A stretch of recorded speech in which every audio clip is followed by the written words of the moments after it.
So, naghako tayo dito ng ating molder, no? Dadali natin to sa store mamaya dahil mag-aano sila dito.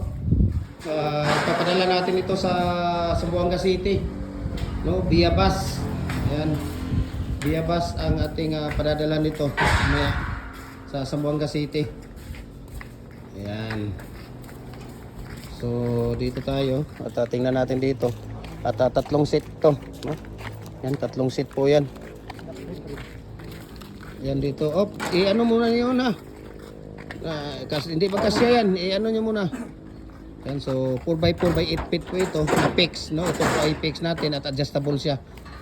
3.5 mm to 4 mm yung ginagamit natin na steel plate dito. Lifetime use na po ito, no? We can ship nationwide, Luzon, Visayas, Mindanao. Kahit saang sulok mo kayo ng mundo, kaya kaputin ang ating cargo. Okay? Ayan, so ayan, tatlong seat yan. So maraming salamat. God bless po. Message nyo ako kahit saang sulok kayo ng mundo, papadala natin sa inyo para makatulong tayo sa inyo. Walang problema. Itong mga molder, hindi po ako nagpapatubo ito. Walang tubo po ito at tulong ko po ito sa aking mga mahal na followers. Maraming salamat. God bless po sa ating lahat.